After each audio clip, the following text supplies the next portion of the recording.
Bonjour et bienvenue chez les douceurs de Maëlys. Je vous retrouve aujourd'hui pour une nouvelle recette et on va réaliser ensemble une baklawa. Donc ça sera une baklawa amande noix. Donc moi je vais utiliser dans mon feuilletage des feuilles de phyllo, mais je vais réaliser donc la pâte à baklawa maison pour la feuille qui sera sur la base et celle au-dessus pour avoir une baklawa bien nette et lorsqu'on va la découper, la coupe sera également bien nette. Donc là, pour réaliser la pâte à baklawa, donc vous pouvez bien sûr la faire uniquement avec la pâte à baklawa, comme on le fait traditionnellement, ou bien la faire uniquement aussi à la pâte à phyllo, si vous préférez. Donc c'est une méthode qui est beaucoup plus rapide et beaucoup plus simple, effectivement. Donc moi, je vais essayer de faire les deux. Donc là, pour la pâte à baklawa, donc j'ai mis ici donc 3 mesures. Donc j'ajoute une quatrième, donc 4 mesures de farine. Donc la farine ici, moi j'utilisais un petit bol parce que je ne vais pas en avoir besoin de beaucoup de pâte. Mais sinon, si vous utilisez donc uniquement de la pâte à baklawa maison pour réaliser votre pâtisserie, il faudra à ce moment-là utiliser un bol un peu plus grand. Donc là, dans mon saladier, j'ai mis 4 mesures de farine. J'ajoute une mesure de semaine fondue que vous pouvez remplacer par du beurre.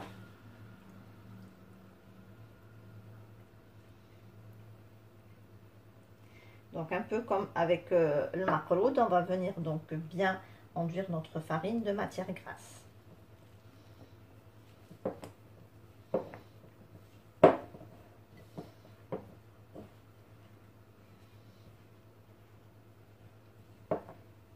Donc on la sable bien du bout des doigts.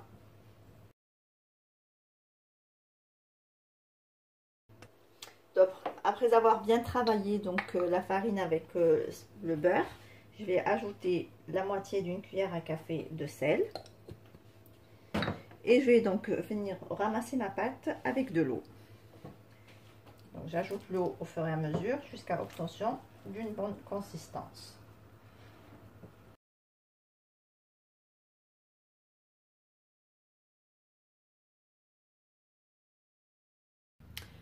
Donc ici, j'ai fini donc de ramasser ma pâte. Donc j'ai pétri un petit peu pour avoir une pâte qui est assez souple. Donc bon, il faut garder quand même une pâte ferme. Donc il ne faut pas qu'elle soit trop molle. Donc juste assez souple. Et je vais donc la placer dans un film alimentaire. Et je vais la laisser reposer, donc minimum 4 à 6 heures. Pour avoir une belle pâte qui, tout à l'heure, quand on va l'étaler, elle sera beaucoup plus facile pour nous de la travailler.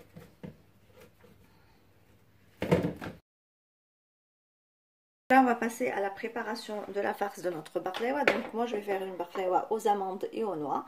Donc là, j'ai 500 g d'amandes que j'ai fait griller. Donc je les ai d'abord fait bouillir dans de l'eau, je les ai émondées, je les ai laissées sécher toute une nuit.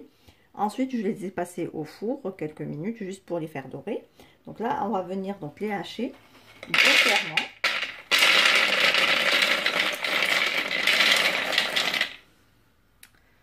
Il ne faudra pas les réduire en poudre, mais les hacher grossièrement.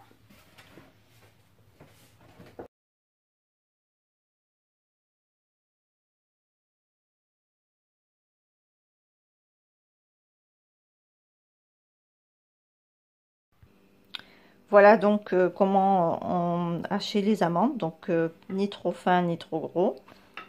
Donc voilà, on laisse quand même des grains qui sont visibles, comme vous pouvez le voir là. Et donc on fait pareil avec la même quantité de noix. Donc ici j'ai des noix que j'ai fait pareil dorer au four un petit peu. Et donc là je vais venir pareil les hacher grossièrement.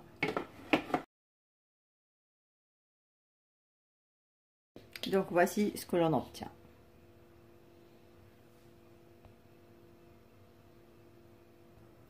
Voici donc notre farce. Donc là j'ai mélangé mes amandes avec mes noix.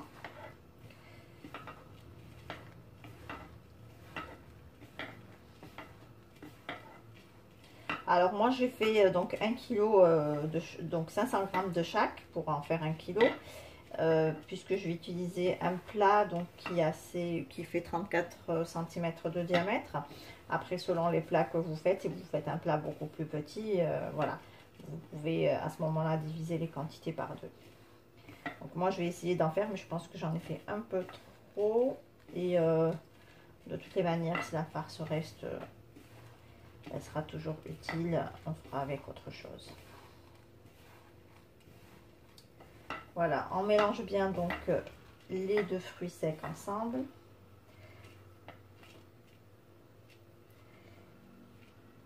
Et on va venir à ce moment-là les aromatiser et les sucrer. Ici, j'ai 300 g de sucre que je vais venir donc ajouter sur mes fruits secs.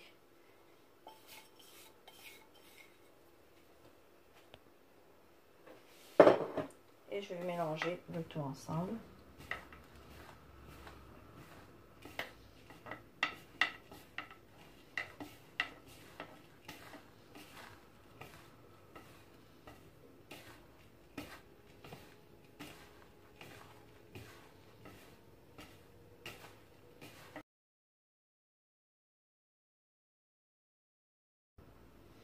Ici, j'ajoute une cuillère à soupe de cannelle en poudre.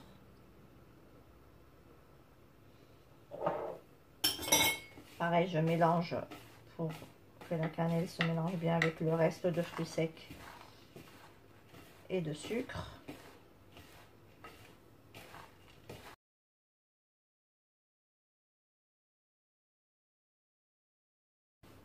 Là, je vais venir ajouter donc de l'eau de fleur d'oranger. Donc, je vais essayer de mettre 4 cuillères à soupe selon la recette que j'utilise. Et s'il m'en faut plus, je rajouterai à ce moment-là.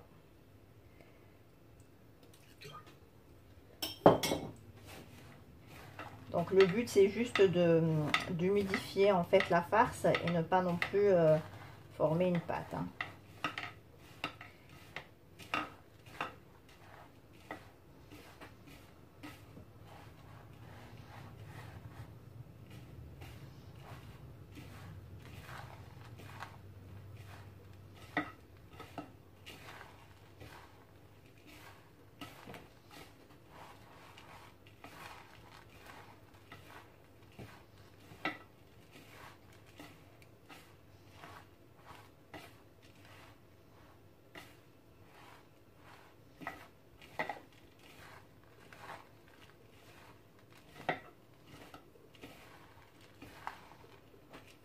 Là, je vais rajouter un tout petit peu.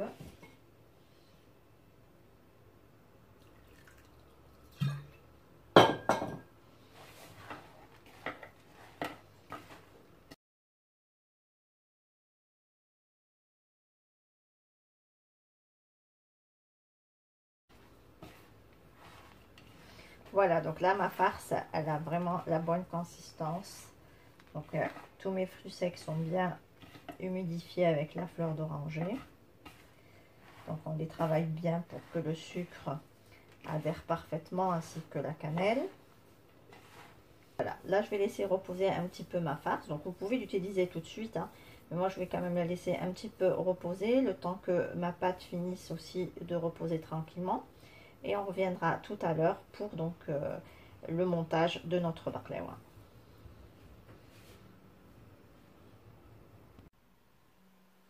Donc là, on va commencer le montage de notre baklawa. Donc moi, j'ai pris un plateau rond comme ceci, qui fait donc 34 cm de diamètre.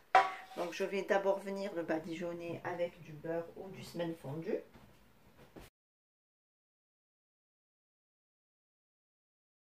On fait également les côtés.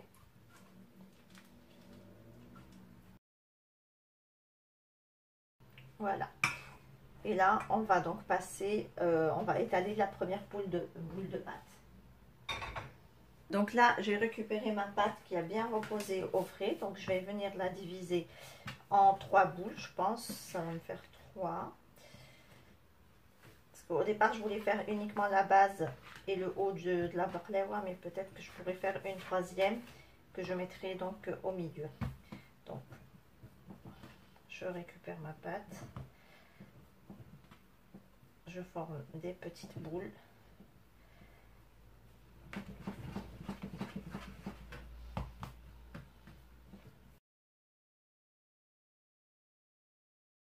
Donc là, je vais garder qu'une seule et les deux autres, donc je les remets dans du papier sulfurisé et je vais les couvrir pour ne pas qu'elles sèchent.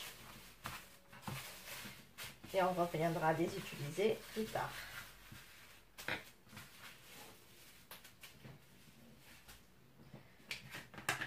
Donc là, j'ai fleuré un petit peu mon plan de travail avec un petit peu de maïzena ou de farine, si vous préférez.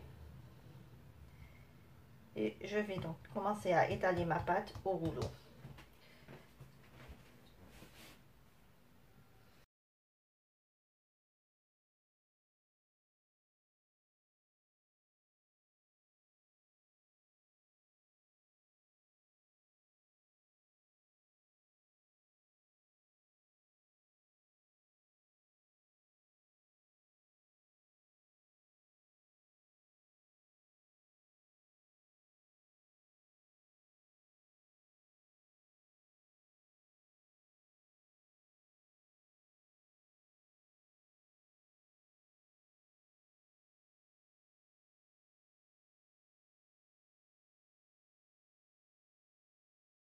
Donc comme vous pouvez le voir, donc ma feuille elle est donc je l'ai étalée vraiment finement, donc on voit à travers le plan de travail.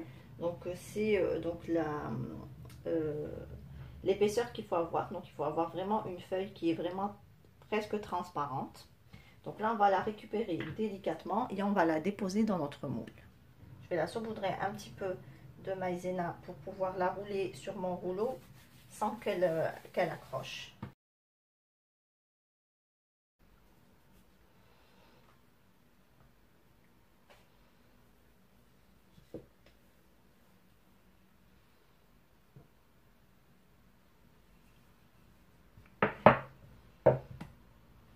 Donc là, je dépose ma feuille dans le moule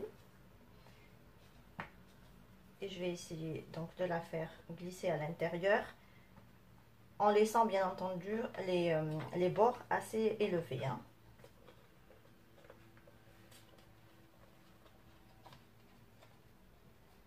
Il faut bien les tirer en fait. La pâte, elle est tellement souple, elle s'étire, hein, donc elle s'étire sans déchirer.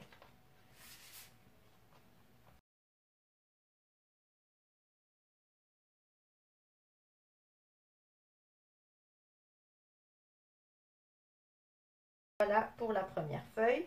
Donc pour les 6 autres, on va mettre des feuilles de filo pour ma part. Donc comme je vous disais en début de la vidéo, si vous voulez la réaliser uniquement avec la pâte à baklava comme on le fait traditionnellement, c'est encore meilleur. Donc moi, pour un petit peu me faciliter la tâche et faire un peu plus rapide, donc je vais remplir l'intérieur des feuilles avec de la pâte à filo. Alors avant de donc déposer ma deuxième feuille sur la première, je vais d'abord venir donc badigeonner la première généreusement de semaine fondue ou de beurre fondu.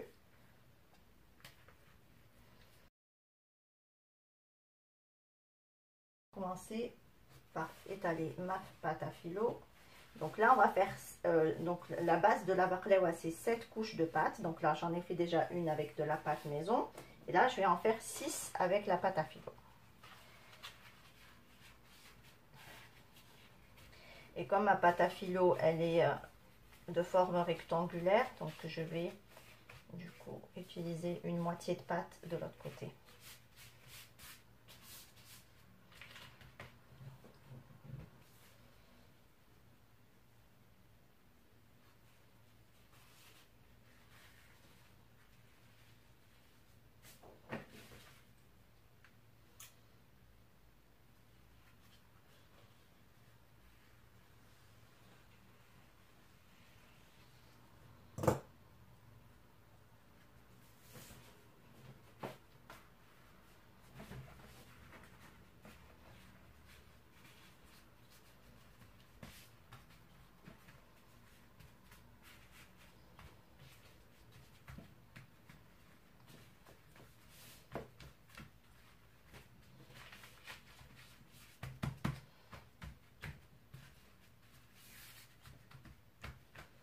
Voilà, et comme avec la première, on va badigeonner celle-ci de beurre également.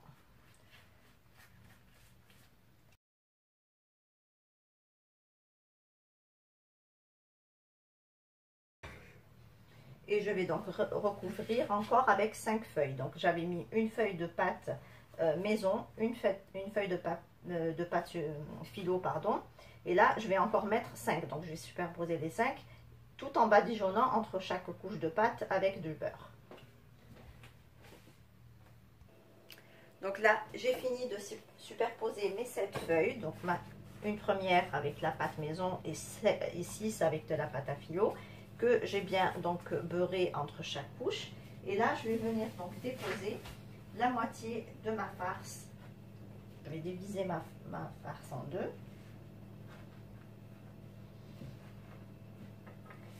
Et je vais venir donc répartir ma farce sur mes feuilles.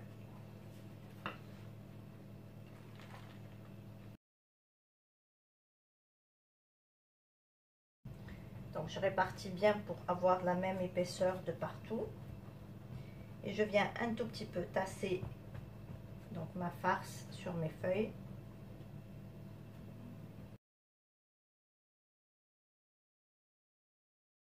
Voilà, comme ceci.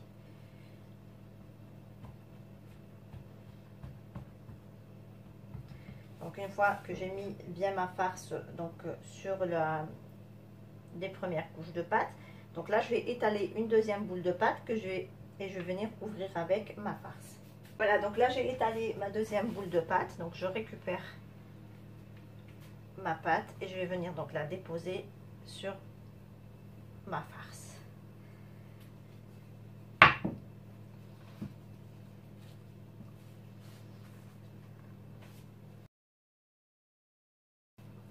Alors il faut donc l'étaler délicatement parce que comme on a mis de la farce, pour ne pas déchirer la feuille, donc on la baisse vraiment délicatement.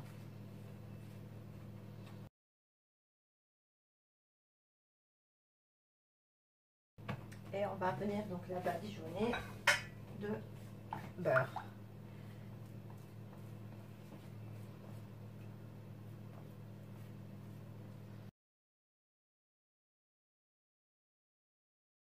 Donc là, je vais venir déposer encore une feuille de phyllo sur ma pâte. Donc normalement le milieu on en fait 3, mais comme j'ai fait une pâte maison, donc je vais en mettre que 2, je pense que ça sera suffisant. Donc il y a une pâte maison et une pâte phyllo.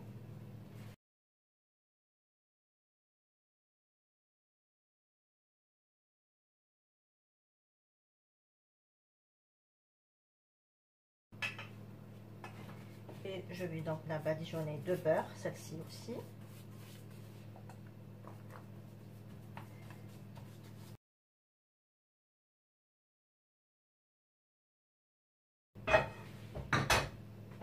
Voilà, et je vais encore donc déposer une autre feuille.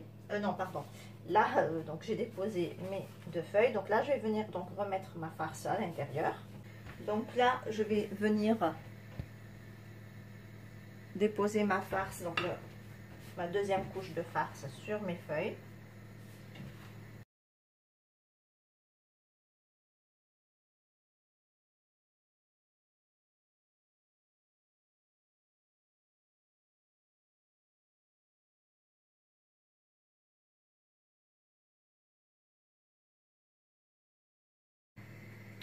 Là donc je vais continuer à ouvrir donc ma farce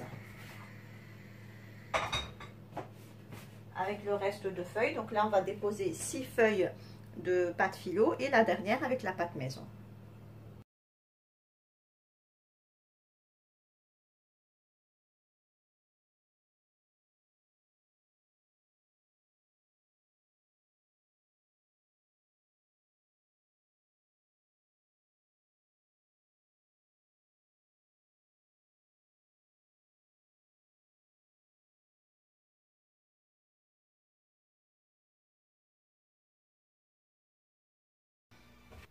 Donc ici j'ai fini de superposer mes 6 couches de pâte phyllo. Donc là je vais étaler la dernière boule de pâte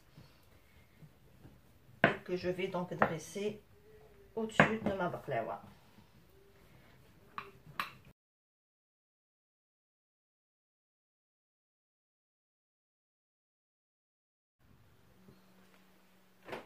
Donc là j'ai fini d'étaler la dernière boule de pâte. Et je vais venir donc la déposer sur ma baklawa.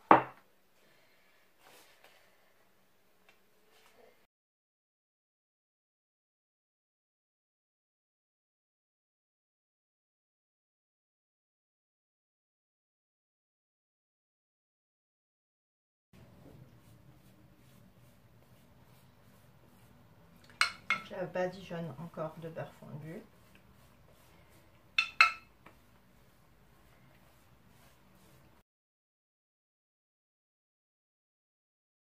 Ensuite, avec un couteau bien aiguisé, je vais découper donc tout le surplus de pâte.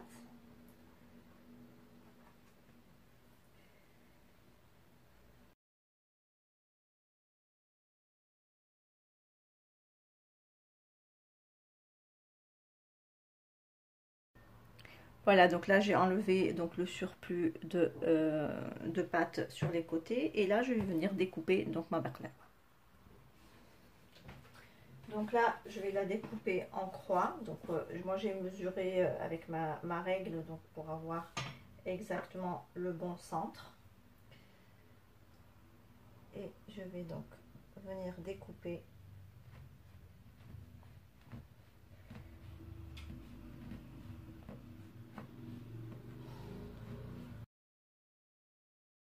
Je fais de même de l'autre côté.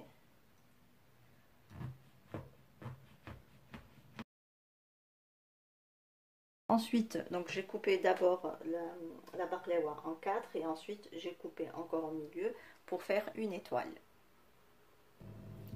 Ensuite, donc on vient donc sur le quart de la baklava, on vient tracer des traits et découper donc des lanières de pâte comme ceci.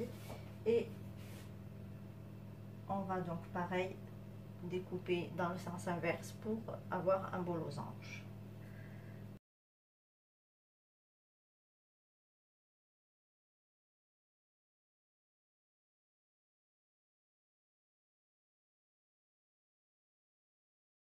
Voilà, donc là j'ai découpé tout d'un côté, je ne sais pas si vous voyez bien, donc on a bien toutes les losanges qui sont bien tracées et bien découpées, et donc je vais faire de même avec les 3 autres côtés.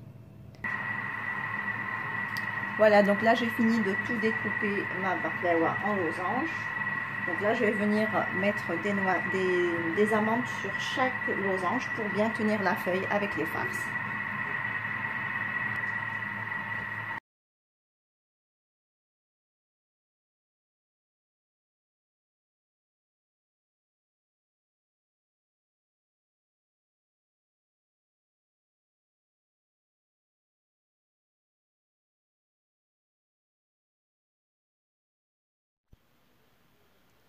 Donc ici j'ai fini de déposer donc toutes mes amandes sur mes losanges.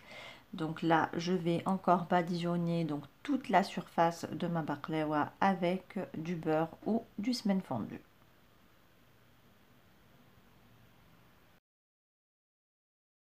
Alors une fois cette opération terminée, moi j'ai laissé ma baklava reposer encore 2 heures avant de l'enfourner. Donc pour la cuisson, moi je l'ai enfourné donc à 180 degrés pour une durée entre 35 et 40 minutes à chaleur tournante. Alors là je viens de sortir donc ma baklava du four. Comme vous pouvez le voir, elle a pris une jolie couleur dorée. Donc je viens l'arroser tout de suite avec du miel. Alors comme ma baklava est chaude, mon miel ici est froid. Donc là j'ai 1 kg de miel et je vais venir donc verser le tout sur ma baklava et laisser absorber tranquillement.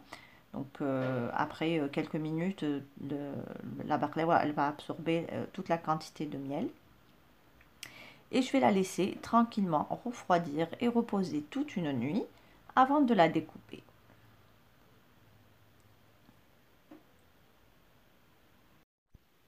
Et voici le résultat final de ma baklava le lendemain. Donc comme vous pouvez le voir, elle a absorbé toute la quantité de miel que j'avais donc versé hier soir. Donc je l'ai découpée et j'ai obtenu donc des délicieuses baklava bien croustillantes et bien mielleuses. Donc ici on arrive à la fin de notre recette. J'espère que celle-ci vous a plu. En tout cas, si vous avez aimé, laissez-moi un like et un commentaire. Et n'hésitez pas à la partager autour de vous. Si vous êtes de passage sur ma chaîne, vous pouvez vous abonner en cliquant sur le macaron qui apparaît sur votre écran. et vous pouvez également activer la cloche des notifications pour ne rien rater. Quant à moi, je vous retrouve très prochainement pour la suite des gâteaux de l'Aïd. Je n'ai plus qu'à vous souhaiter un bon appétit. Merci de m'avoir suivi et à très bientôt chez les douceurs de Maëlys.